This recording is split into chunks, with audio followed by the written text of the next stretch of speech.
그동안 확진자가 없었던 횡성에서 첫 코로나19 확진자가 발생했습니다.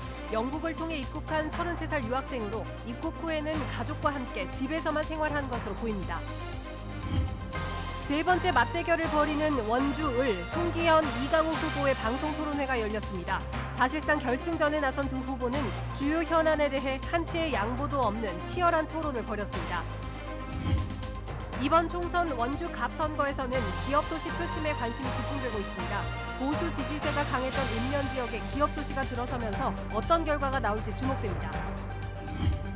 횡성 지역 군 항공기 소음 피해 조사 결과가 나왔습니다. 횡성 읍에 거주하는 주민의 67%인 13,000여 명이 소음 피해를 입고 있는 것으로 확인됐습니다.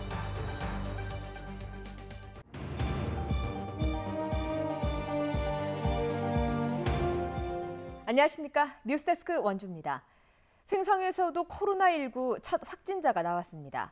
이 확진자는 지난 29일 인천공항을 통해 입국한 33살 남자 유학생으로 귀국 당일 밤부터 횡성 청일의 부모 집에 머물다 이튿날인 어제 횡성군 보건소 선별진료소에서 검사를 받고 오늘 오후 확진 판정을 받아 원주의료원으로 이송됐습니다. 현재 A씨의 가족 2명은 증상이 없어서 자가격리만 하고 있고 격리 기간이 끝나기 전에 검사를 진행할 예정입니다. A씨는 인천공항 입국 이후 서울에 자택만 들렀을 뿐 휴게소나 음식점, 편의점 등을 방문하지는 않은 것으로 파악됐습니다. 4.15 총선이 보름 앞으로 다가온 가운데 세 번째 맞대결로 관심을 모으고 있는 원주 을 선거구의 방송 토론회가 열렸습니다. 사실상 결승전에 나선 송기현, 이강후 두 후보 간에 한치의 양보도 없는 치열한 대결이 펼쳐졌습니다. 권기만 기자가 보도합니다. 서로를 잘 아는 후보인 만큼 90분 내내 빈틈없는 치열한 토론이 이어졌습니다. 송기현 후보는 박근혜 전 대통령의 탄핵 정국에 탈당했다가 다시 복귀한 상대 후보의 정치 행보를, 이강우 후보는 성착취 영상 처벌 문제와 관련한 상대 후보의 발언을 문제 삼았습니다. 갔다 갔다 하시는 게 아닌가 하는 생각이 들고요. 그렇다고 하면 장기적으로 이런 문제에 대해서는 어떻게 원주 시민의 신뢰를 얻을 수 있을 것인가 하는 저는 이를 소지한 것도 강력하게 처벌해야 한다는 것이 국민의 뜻입니다. 송 후보님, 심각하게 받아들이고 깊은 책임을 느껴야 한다고 생각하는데 지역 현안에 대해서도 뜨거운 설전을 벌였습니다. KBS 원주방송국 폐국 문제를 해결하겠다는 의지는 같았지만 방법은 달랐습니다. 원주 지역 사회단체와 힘을 합쳐서 이것을 공론화시켜서 중앙에서 이것을 막도록 하고 수신료가 지역에서 거친 것은 지역에서 쓰일 수 있도록 하는 규정을 방송법에 개정하면서 넣어서 강원도청 이전을 어떻게 추진해야 할지에 대한 생각도 달랐습니다. 강원도 전체 균형 발전을 이룰 수 있는 가장 적합한 지역인가를 정말 시민 여러분들, 도민 여러분들의 다양한 의견을 수렴해서 결정을 해야 된다고 생각합니다. 주민의 편리성을 봐야 된다고 봅니다. 그래서 저는 원주로 옮기는 게 바람직하고 적정하다고 저는 주장하고 싶습니다. 두 후보 모두 혁신도시를 중심으로 지역 발전을 위해 마련한 다양한 공약을 제시하며 유권자들의 표심을 공략했습니다. 유튜브를 통해 진행한 실시간 질문에도 많은 시민들이 참여하는 등 코로나19로 대면 선거운동이 어려워진 이번 총선, 방송 토론회에 대한 유권자들의 뜨거운 관심을 보여줬습니다. MBC 뉴스 권기만입니다. 도내 세계 언론사가 어제 발표한 여론조사에서 원주 갑선거구의 지각 변동이 감지됐습니다. 보수색이 강하던 읍면 지역이 기업도시가 들어서면서 변화가 생긴 건데요. 실제 투표 결과로 이어질지 주목됩니다. 보도에 조성식 기자입니다. 5개 읍면과 9개 동으로 구성된 원주 갑선거구. 지난 여론조사는 갑 지역을 2개의 권역으로 나누어 실시했습니다. 주로 읍면 지역으로 구성된 1권역과 시내권인 2권역으로 분리한 것입니다. 특히 1권역은 지난 총선에서 미래통합당의 전신인 새누리당이 모두 우세를 점하며 보수색이 짙었습니다. 하지만 이번 여론조사 결과는 정반대로 나타났습니다. 1권역에서 민주당 이광재 후보가 50.5%, 통합당 박정화 후보가 20.8%의 지지를 얻었으며 정당 지지율도 민주당 46.7%, 통합당 24.7%로 22%포인트의 격차를 보인 것입니다. 이 같은 선거판의 변화가 가능한 것은 지정면에 들어선 이곳 기업도시 때문인 것으로 보입니다. 2월 말 기준 지정면 인구가 2만 2천여 명으로 불과 2년 전보다 7배 이상 늘면서 일권역에서 인구가 가장 많은 곳이 됐습니다. 게다가 평균 연령이 50대에서 30대로 낮아져 기존 보수에서 진보로 무게추가 넘어가는 데 큰 영향을 미친 것으로 분석됩니다. 연령대별로 이 지지하는 정치 성향이 이제 뚜렷하게 차별화가 되는데요. 아무래도 기업 도시에 유입된 인구들이 젊은 층이라고 한다면 상당한 표심의 변화가 예측되지 않나 하는 그런 생각도 듭니다. 또 일권역에서는 문재인 대통령의 국정 운영도 긍정적 평가가 우세했고 민주당 시장이 추진하는 화해 관광단지 역시 찬성 의견이 높았습니다. 이제 보름 앞으로 다가온 4.15 총선. 젊은 유권자가 대거 유입된 기업 도시의 표심이 총선 결과까지 바꿀지 아니면 여론조사에서 진보 표심을 드러내는 수준에 그칠지 원주갑의 관전 포인트가 하나 더 늘었습니다. MBC 뉴스 조성식입니다. 4.15 총선 원주 지역 후보자들에게 공직사회 제반 문제의 해결 방향을 묻는 정책 질의서가 전달됐습니다.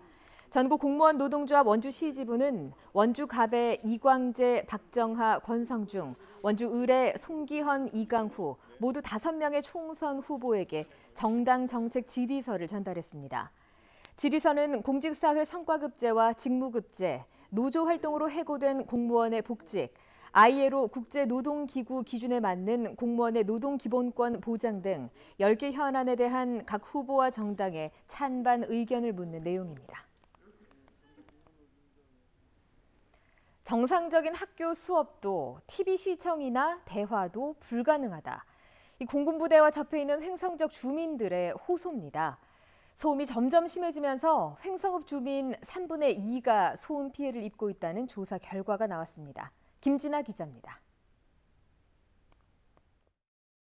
횡성 지역의 군 항공기 소음 피해 조사 결과입니다.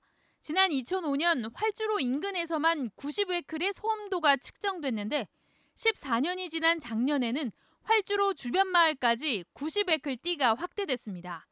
활주로와 떨어진 인근 마을에서도 95웨클 이상의 소음도가 나타났습니다. 활주로와 가까운 이 마을은 평균 90웨클 이상으로 측정돼 소음 피해가 극심한 것으로 나타났습니다. 뭐 시도 때도 시도는데 이제 여기 상공을 돌면서 재를 부를 때가 있어. 그럴 땐 뭐 아주 그냥 싱하고 지나가면 또 조금 이따 찡하고 지나가고 뭐 무서워 그냥 폭격하는 것처럼. 작년 9월 실시간 군용기 소음을 측정해 비행 경로와 횟수를 반영한 용역 조사 결과 공항 소음 대책 기준인 75웨클을 넘는 소음 피해 지역은 28.6제곱킬로미터로 횡성읍 면적의 39.5%에 달하고 횡성읍 인구의 67%인 13,000여 명이 소음 피해를 입는 것으로 추정됐습니다. 2005년과 비교하면 군용기 출력이 높아지고 블랙 이글스 주둔으로 소음 피해 지역과 피해 정도가 더 심해진 겁니다. 소음도가 90웨클 이상인 지역에 거주하는 주민도 760여 명으로 조사돼 소음 방지책 등의 대책 마련이 시급해 보입니다. 소음 피해 영향 조사도를 가지고 앞으로 제정될 군소음법 시행령 시행 규칙에 우리 횡성군의 실정에 맞는 정책이 반영될 수 있도록 횡성군은 이번 용역 결과를 주민들의 피해 소송 자료로 활용토록 하고 군소음법 시행에 앞서 실시될 국방부의 소음 측정에도 기초 자료로 제공해 주민 피해 입증에 적극 나설 계획입니다. MBC 뉴스 김진아입니다.